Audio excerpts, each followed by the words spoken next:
This is a short video prior to the upcoming Moroccan trip. I thought I'd show you the modifications that I've made to the bike, just to make life a bit easier really. We'll start on the left hand side then.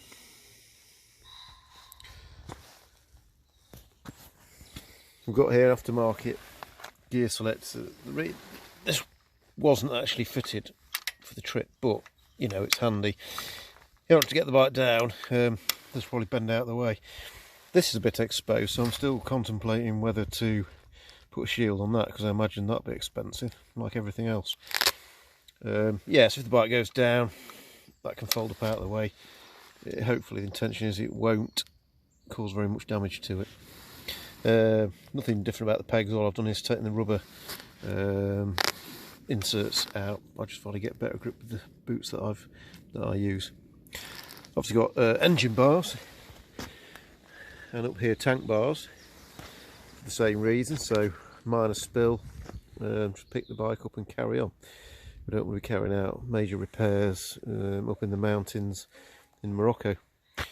Coming up on the dashboard here, the sat nav is usually mounted just here, which isn't a very good place for it, because you're taking your eyes off the road looking down to read the sat nav. So I've put the aftermarket kit on here, the high level sat nav mount. You have to take the screen off and the bracket, and it sandwiches itself in between the front bracket, the original front bracket which holds your screen on, and the sort of front of the dashboard there. I haven't got the BMW sat nav, so I've got the cheap eBay job that holds your phone, and your phone gets sandwiched in there. It's going a bit rusty, but I mean, it does its job, charges the phone up, and you can read your sat nav on the phone pretty easily. You might have noticed I've gone for the Indestructible mirrors. I've actually discarded the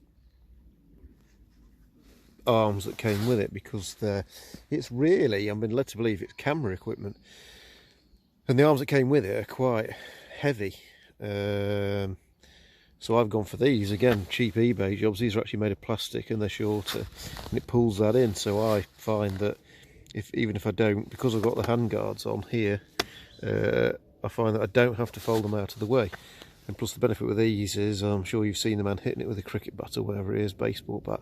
So I mean, if they do take a knock, it needs a new ball on this side, because I have damaged it by messing about with it, not from falling off. So if we move around to the front of the bike, it's got the larger Wunderlich screen, which is very good because it blocks out a lot of wind. However, last year on our trip through Poland and Germany, where it was 40 degrees, I did find that there wasn't enough air coming through, and even on the motorway I was just absolutely sweating, really too hot. I ended up in the end taking off the side deflectors just to let a bit of air around, so that I could unzip my jacket and cool down. Got a headlight protector. It's got the LED headlight, so I really don't want to be replacing that, just because it's got a chip from a stone in it.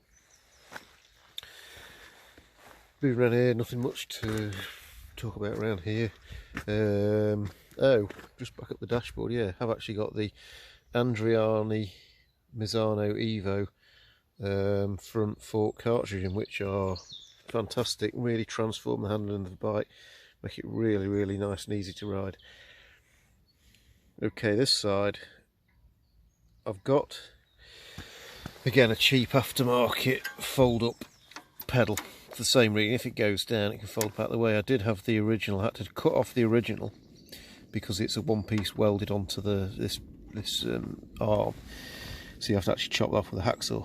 And then I cut this in half as well, because this is like a U shape which slots over there, but it's too loose. So I've actually chopped the back end of that, and I've got two bolts through it with nylox on under there. There's the nylox.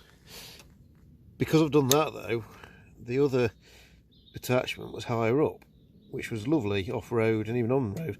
This is lower, but unfortunately underneath here there's an adjuster screw, but it's bottomed out now. That's as high as the pedal's ever going to go. I thought that I could adjust the linkage at the back here, but that just sets the zero. The actual travel of this back up to its starting point is governed by that, so yeah, not great. I think that's about it. I'm taking hard luggage, just the BMW hard luggage, matches that. Got a few camera attachments, got the carbon fibre rod there, and then over here got another camera mount, and then I've got a helmet mount as well, so combined with the three, that should do us. My choice of tyre for the trip is the Heidenau K60 Scout. I've got another one already at my favourite bike shop, ready to go on, because this one, although there's plenty of tread left on it now, it won't last to Morocco and back. And obviously it's got the corresponding front Heidenau K60 Scout on as well, so it's probably not the best choice for doing off-roading, but we've got a combination of motorways across France and then Spain before we get to Morocco, so it's also got to cater for that. So probably not the best choice of tyre, but I will let you know how we get on with the Heidenau K60 Scout. One final modification actually is under here. So I've fitted permanent 12 volts direct from the battery, fuse link direct from the battery to here. This will enable me to charge up like the action camera or my telephone, locked up inside this top box. Just a bit of security, because the auxiliary on the dashboard, which is located under this flap here, when you turn the bike off, it leaves it on for a little while and then it shuts it off. So if you want to charge your phone up without the bike running or without the ignition on, you can't.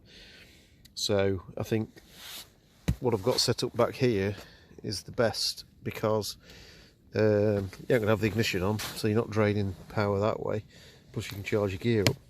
The other thing that's an issue is we're taking an electric tyre pump with us, and we're taking like a bung kit in case we do get punctures. We're both running tubeless tyres for the Morocco trip. If you plug even with the engine running, you know, ignition switched on, engine running, even with all that on, if you plug an electric pump, tyre pump, into that auxiliary, it actually shuts it off because you're draining too much power through it. It notices and stops you doing it.